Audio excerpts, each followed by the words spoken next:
L'écriture de l'essai sur les révolutions s'inscrit dans une période de bouleversement majeur, la Révolution française de 1789 et ses conséquences violentes.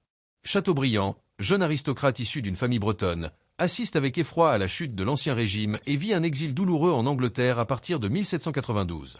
Cet exil, loin d'être une simple épreuve, devient une occasion pour lui de réfléchir sur les bouleversements de son temps. Il observe avec lucidité et scepticisme les transformations sociales et politiques qui redéfinissent la France.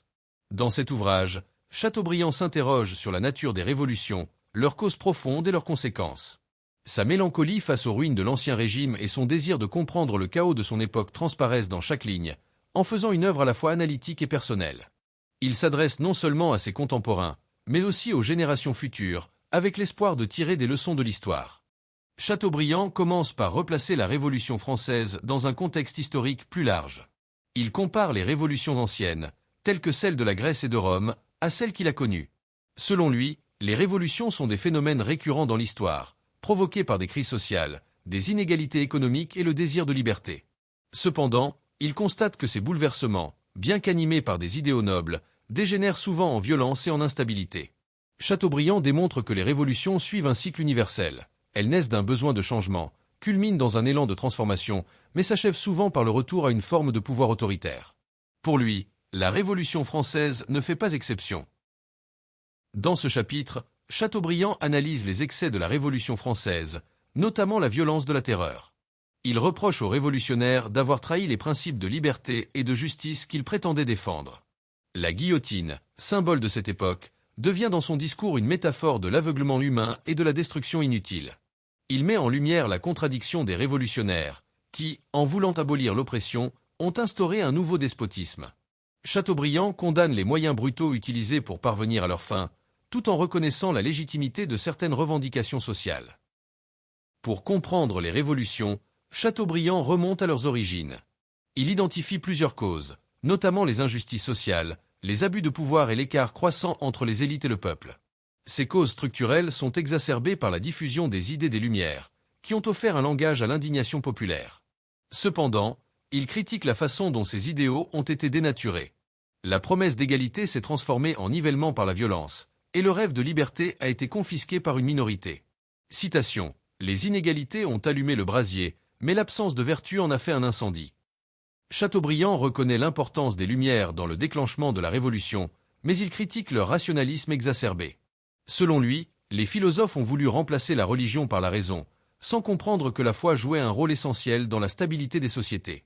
Il craint que l'éradication des valeurs religieuses n'aboutisse à une société déshumanisée. Ce chapitre préfigure les thèmes du génie du christianisme, dans lequel Chateaubriand défendra le rôle de la religion comme pilier moral et culturel. Citation : l'homme moderne, en croyant se libérer des chaînes de la religion, s'est jeté dans celle d'une autre forme de despotisme. L'exil de Chateaubriand en Angleterre marque profondément son écriture. Privé de sa patrie, il observe la France à distance, ce qui lui permet de prendre du recul sur les événements. Il compare la société anglaise, respectueuse de ses traditions, à la France, emportée par le chaos révolutionnaire.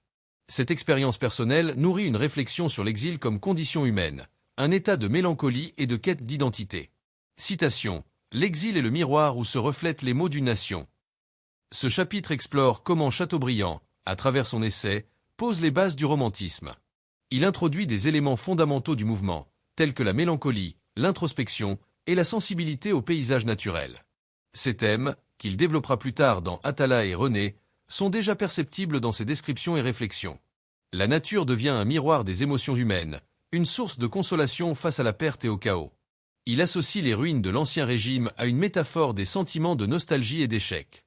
Chateaubriand prépare ainsi la voie à une littérature où l'individu, confronté à un monde en mutation, cherche à exprimer son désarroi tout en quête de transcendance.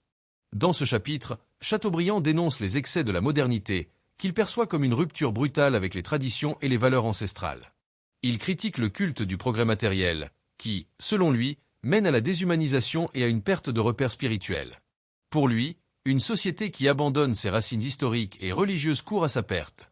Chateaubriand plaide pour une réconciliation entre modernité et tradition, insistant sur le fait que le progrès technique doit s'accompagner d'une élévation morale et spirituelle. L'essai sur les révolutions est à la fois une critique incisive de son temps et une réflexion intemporelle sur la condition humaine. Chateaubriand y démontre une rare capacité à combiner l'analyse historique avec une sensibilité personnelle et pré-romantique. En observant les erreurs du passé, il anticipe les défis futurs, notamment les tensions entre liberté, justice et ordre social. Son œuvre est un appel à la mémoire, à la prudence et à la spiritualité dans un monde en constante évolution. Par sa plume, il invite ses lecteurs à ne jamais perdre de vue les valeurs qui transcendent les époques.